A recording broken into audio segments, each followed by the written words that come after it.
So today, Jack and I are going to be talking about addressing COVID-19 vaccine misinformation online. And as Eric mentioned, Jack and I, we both are with Critica. Jack has a background in psychiatry. And my background, I'm an academic hospitalist, but my PhD is in sociology. So I'm very interested in the combination of medicine and social science, particularly looking at communication. And I just want to thank the organizers of the Columbia COVID-19 Virtual Symposium. I think these have been fantastic, and we're honored to present here. And I hope this proves useful for those of you working on this issue. So I just want to start very briefly by mentioning who Critica is. So Critica, it was founded in 2016 after the publication of Denying to the Grave: Why We Ignore the Facts That Will Save Us. This is a book by Jack and Sarah Gorman, based on their backgrounds in psychology and psychiatry, looking at some of the psychological underpinnings of science denial. And the mission of Critica is to improve the public acceptance of scientific consensus and counteract misinformation about science and health, and increase the use of scientific evidence in public policymaking. We publish commentaries on social media, longer commentaries about 3 to 4 times a month on our website. We also have a monthly newsletter. We are a nonprofit, and currently our funding is primarily from the Robert Wood Johnson Foundation. So today, I'm going to talk about a couple of things, but our goal primarily is to empower clinicians and scientists to responsibly address COVID-19 vaccine misinformation. There's a lot of misinformation out there, and it's not something that will go away by itself. That's our belief. And there's a lot of evidence that clinicians and scientists carry a lot of trust in public and have an opportunity and a responsibility to responsibly counteract some of the information that is circulating. So we're going to go over why clinicians and scientists should do this, and talk about how what's important is to recognize the setting that you're in, because the strategies are different to combat misinformation in each one. And then in each setting, we'll talk a little bit about the method for responding. Before I start, I just want to talk a little bit about information disorder and some of the terms that we'll use.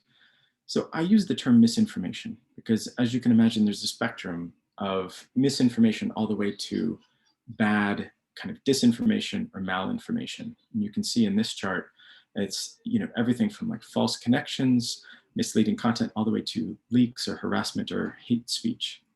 And the difference between a lot of these is essentially the intent, whether or not someone intends to harm or doesn't intend to harm. And often we don't know someone's intent, so it makes it very difficult to try to label misinformation, disinformation, or malinformation a priori. So the category that I often use is misinformation, because that encompasses almost all of this information without trying to imply the intent of the person that's spreading it. Because much misinformation is spread by people who don't necessarily know or don't care whether or not the information that they're spreading is truthful. But it's important to recognize that some of the campaigns out there are actually disinformation, where people are intending to manipulate the conversation or have an agenda with the information that they're spreading. So why should clinicians and scientists do this?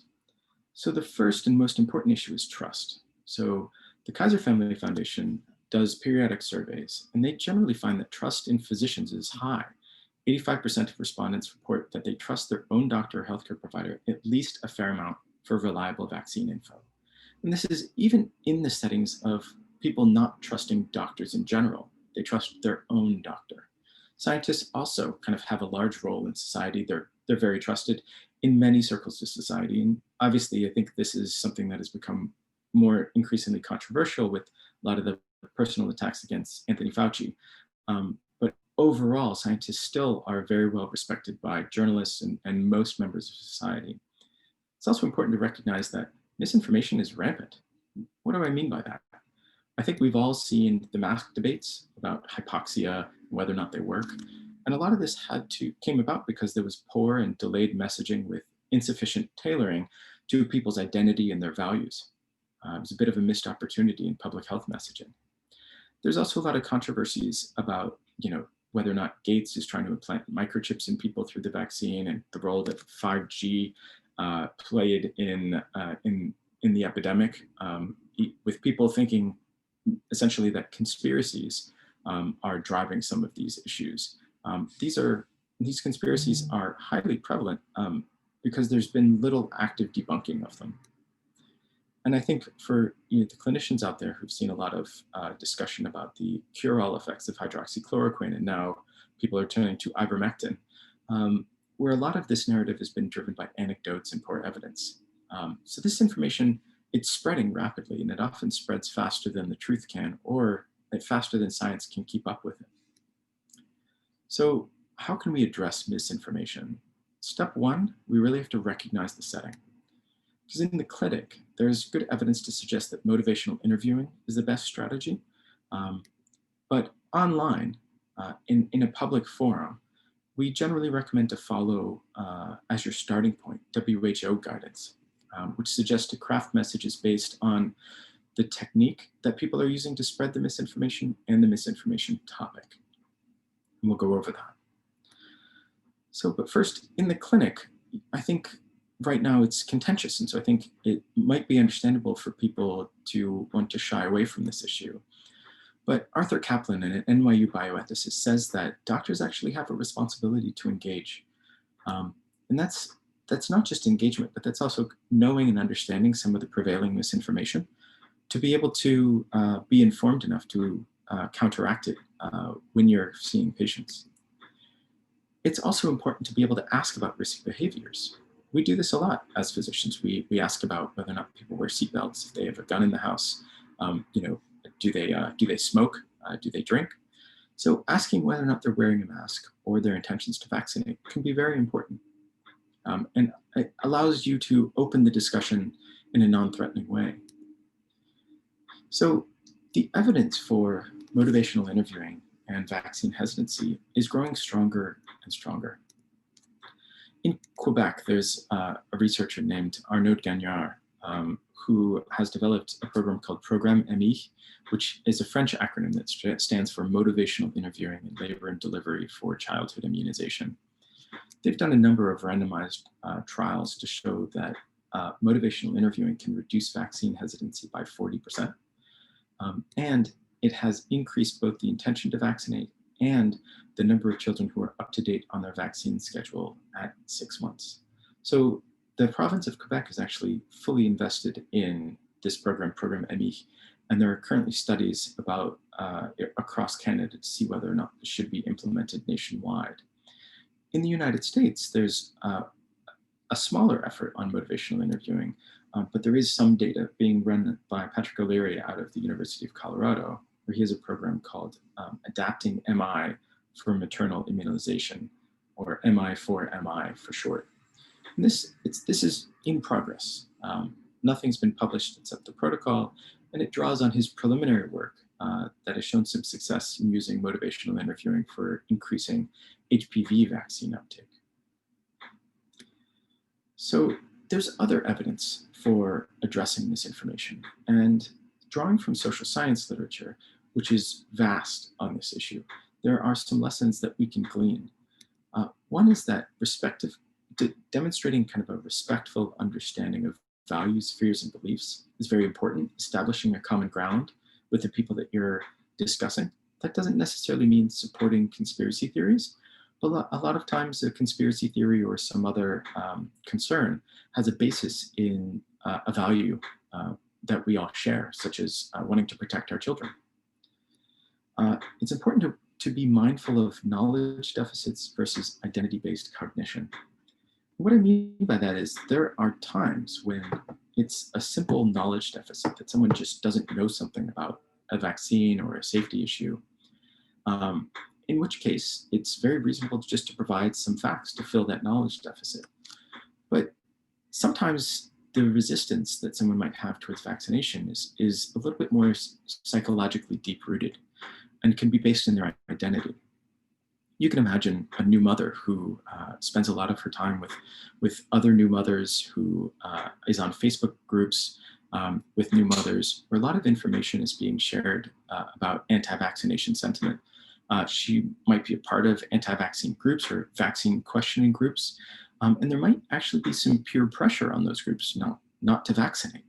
So if a patient like that comes into the clinic, simply providing facts is not necessarily going to work in a situation where she's wondering about her place in this online imagined community that she has developed with all of her friends that are going through similar things that she's going through. And so being able to address someone like that who has a lot of other pressures outside of the clinic simply with facts is probably not going to be as effective as engaging in some other ways. And it's a much longer term prospect than just providing some facts. So being able to distinguish between knowledge deficits and other types of cognition that could be stymieing somebody's ability to be more receptive of a vaccine is very important. There's also data to suggest that corrections from peers are more likely to change opinions. Also corrections from respected authorities, and respected authorities also include people that carry a lot of respect, whether or not they're authorities, such as celebrities. Addressing common difficulties with probability and contradictory evidence. These are things that are hard even for scientists and doctors, and so it's not surprising when people out in the public sometimes misunderstand or don't get these exactly correct. It's also important for us to anticipate misinformation and counter it immediately and respectfully.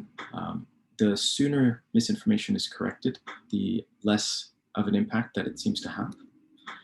And for those that do have conflicts of interest, it's important to be transparent about them and explain your strategy for working to minimize their influence. Otherwise, this is something that can sow a lot of distrust if conflicts of interest are found out later.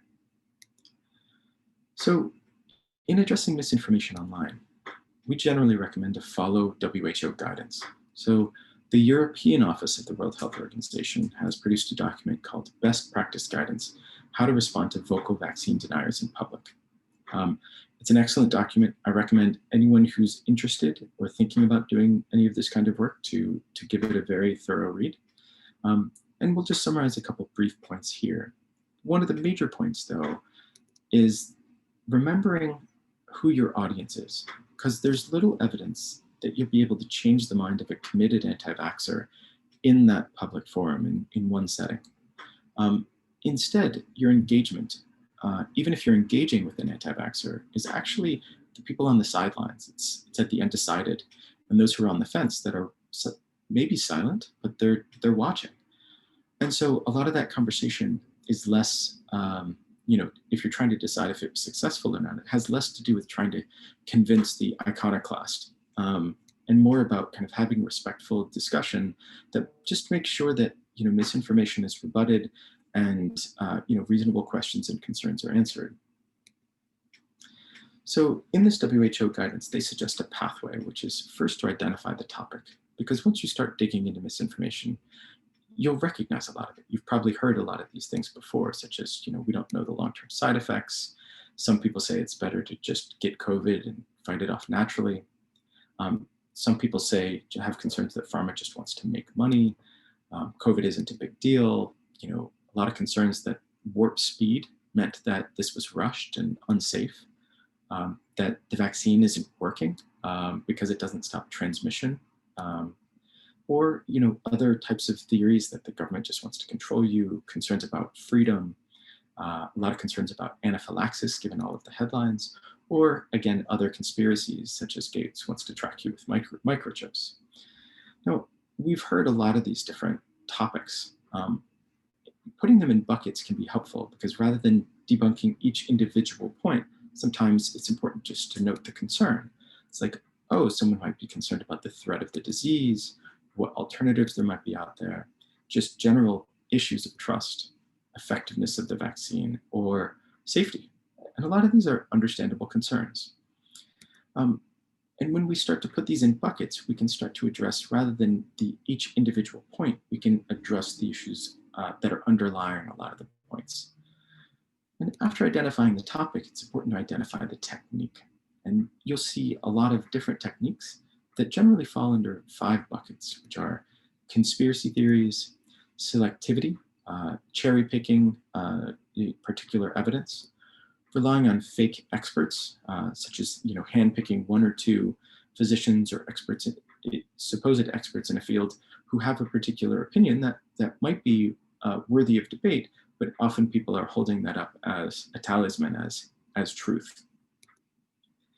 Misrepresentation and false logic. A lot of this can also just be misunderstanding, as people don't necessarily understand the science behind some of the things that they are promoting or talking about, or having impossible expectations, especially differential expectations. I see a lot of situations where people complain that the vaccine isn't 100% effective, but then promote other treatments that are even less effective than a 95% effective vaccine.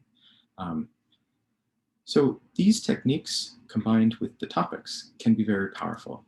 So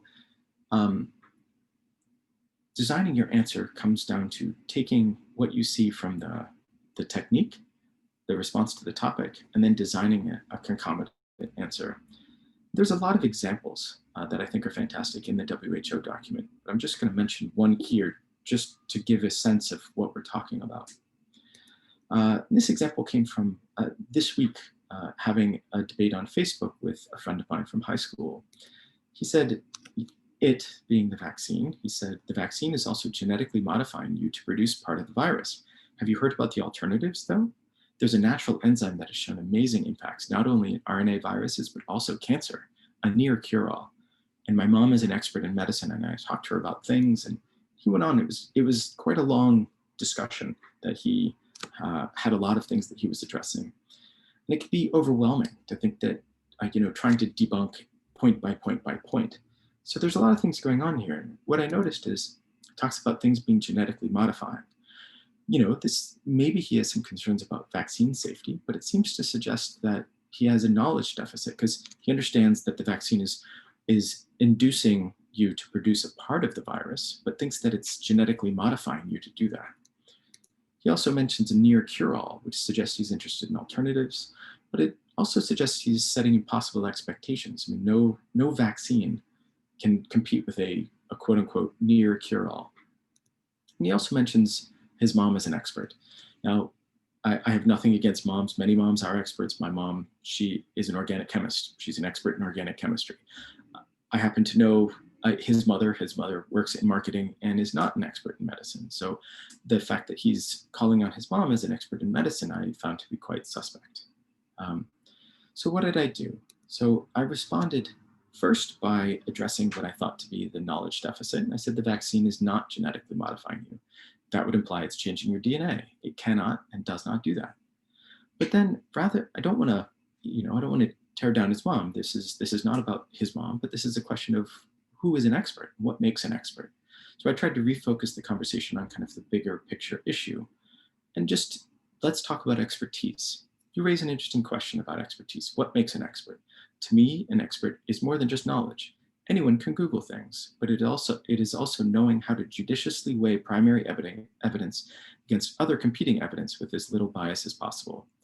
Many of the people who say, do your own research, seem to struggle with that.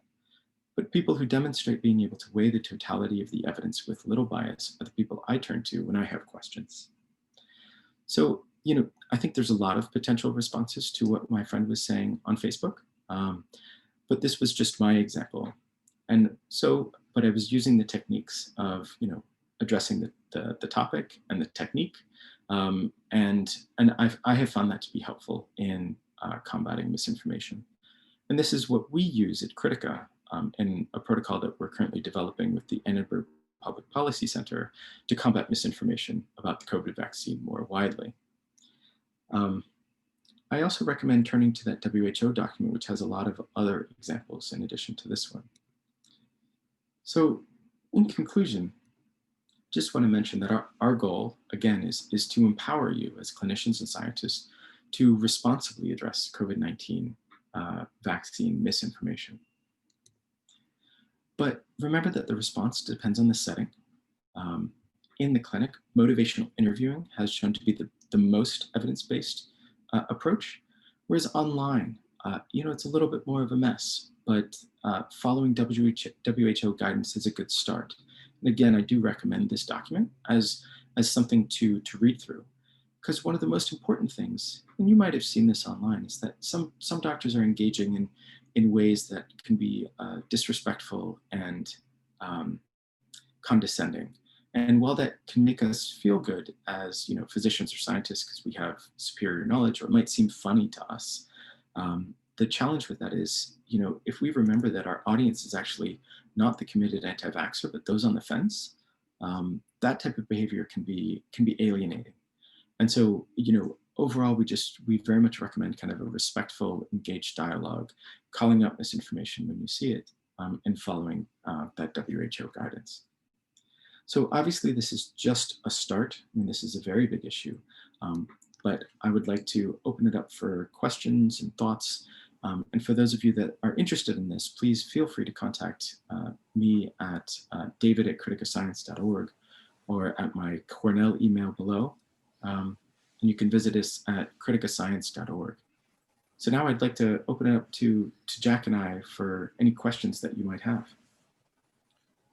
Thank you, David. That was, really a great start to the 2021 seminar series. I'd like to actually start with a question. Hopefully I don't get my terminology wrong. If you think about the population of folks that pre-COVID were committed anti-vaxxers versus vaccine hesitant, have those numbers changed post-COVID for both categories of people? Or do we have enough information to know that? Eric, that's a good question. And what I would say is so the Kaiser Family Foundation does a lot of surveys, essentially monthly, tracking vaccine hesitancy and vaccine resistance. And what's interesting is it is constantly changing, in the sense that there's always a cohort of people that are very committed anti-vaxxers. And there were a lot of worrisome signs kind of early in the fall about a lot of people who said that they weren't going to take a vaccine. What we've seen is, as the vaccine has started to roll out and there's more and more experience with it, close to 10 million people have been vaccinated already in the United States, there's been a shift between number of people who've said that they were very hesitant and wouldn't take it, and who are actually a lot more accepting of that. And I think we still have a lot of work to go. In terms of your specific question of whether or not the exact population of anti-vaxxers has kind of grown larger, that's not clear. It seems to, because there does seem to be kind of a movable middle, that as the data is coming out that the vaccine seems to be safe so far, in the vast majority of cases, more and more people, as that anecdotal evidence is spreading around, seem to be a lot more open to a vaccine. Thank you. Do we have any questions from the audience? There are a couple of questions here in the Q&A. Yeah, we'll get to those too. Okay, great. Actually, if the Q&A folks could raise their hands, it might make things a little easier. So Stuart Firestein, you should be able to talk if you unmute yourself. Okay, yes. Can you indeed hear me? I hope. Yeah, we hear you. Okay, great.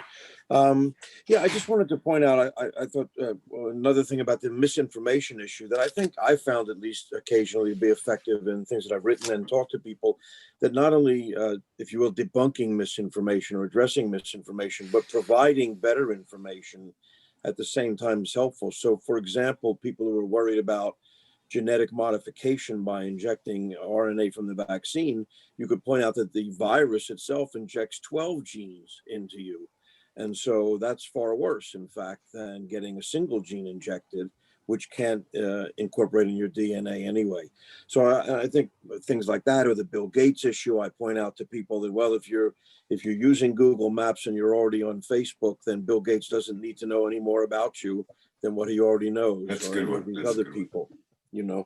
So I think providing new information is as good as also, or as important as correcting misinformation. Thank you for that comment. I agree, especially if that new information comes from a trusted source. And sometimes who a trusted source is depends on your audience.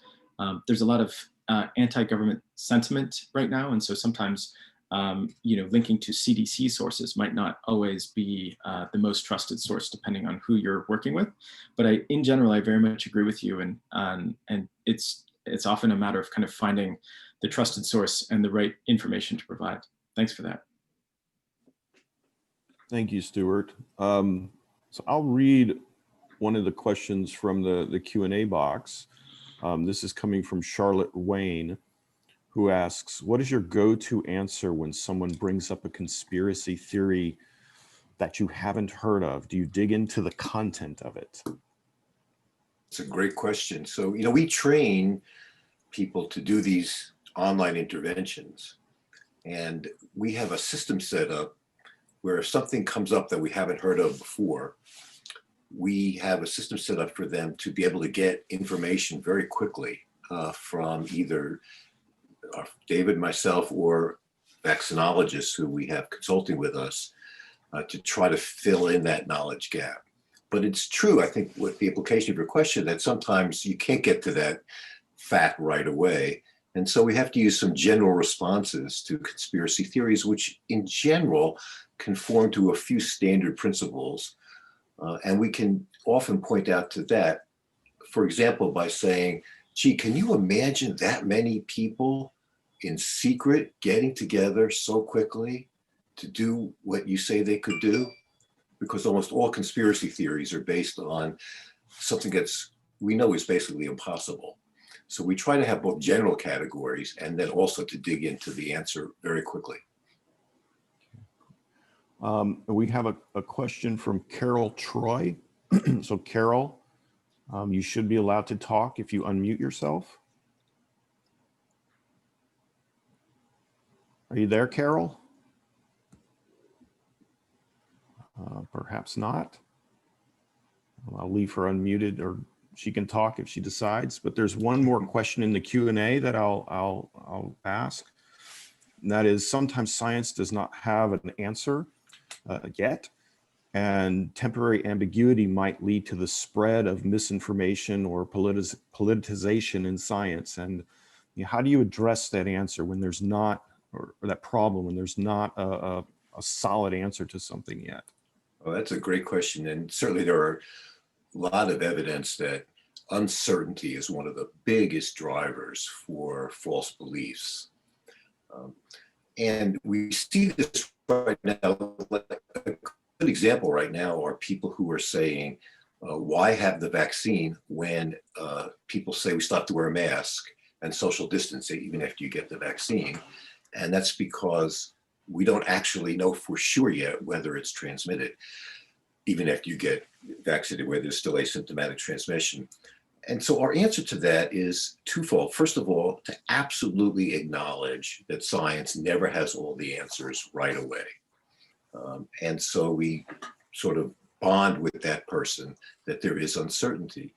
And that's the way science works. We think that gives us an ability then to point out that scientists are working on that question. And here's what we do know. And we always then go to, here's what we do know. We do know that the vaccine prevents in almost everybody getting symptomatic illness, getting sick with COVID-19. And we should know soon whether it also prevents asymptomatic transmission. That'll just take a little bit longer. But for right now, definitely have the vaccine, because if you do, there's a very, very good chance that you won't get sick with COVID-19. So we start by acknowledging the uncertainty. Science doesn't always have the answers right away, but here's what we do know.